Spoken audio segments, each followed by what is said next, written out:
સુખી માણસો BMW ની અંદર જતા હોય અને પાણી પીધા પછી પાણીની ખાલી બોટલ આમ કાચ હેઠો કરીને ઘા કરી દે. આટલી એક સિવિક સેન્સ આપણામાં નથી. હવે નવી પેઢી છે ને, એ છોકરાઓ ભણે ગણે અને એ જરા સમજે છે એટલે તરત દાદાને ના પડે, દાદા એવી રીતે ન ફેંકાય, ખાલી બોટલ એવી રીતે બહાર નહીં ફેંકી દેવાની. અને એમાં માવા ખાવાવાળાએ તો જે ઉપાડો લીધો છે, માવા શું છે, કેન્સરના પડીકા છે.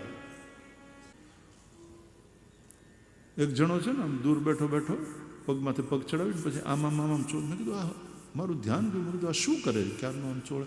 મને કે માવો ખાવાની તૈયારી કરે.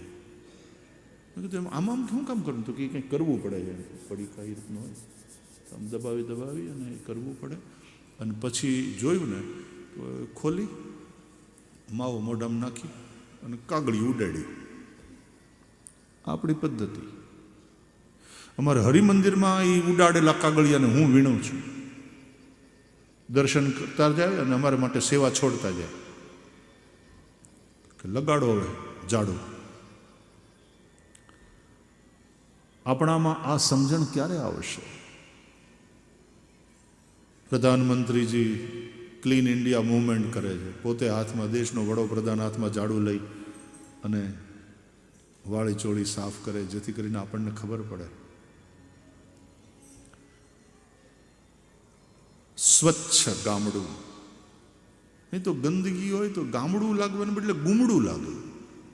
ભારત માતાના શરીર ઉપરનું ગુમડું, નહીં તો ગામડું, એ તો ગોકળિયું ગામડું લાગવું જોઈએ ને. ગોકુળ ગામડાનો ગારુડી.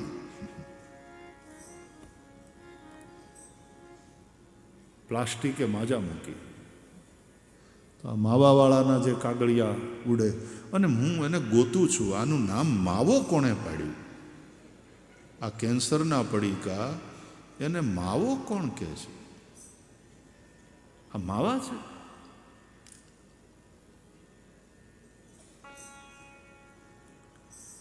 આપણે સાવ સૌરાષ્ટ્રના જે પદો છે એમાં તો કૃષ્ણને માવો કયો, મારે ઘેર આવજે માવા, સવારે ઢેબરું ખાવા. એ માવા મોલે આવજો,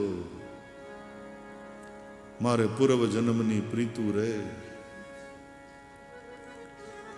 આ માવો કહેવાય. ઓલો માવો કૃપા કરે એ માવો કહેવાય, કેન્સર કરે એ માવો.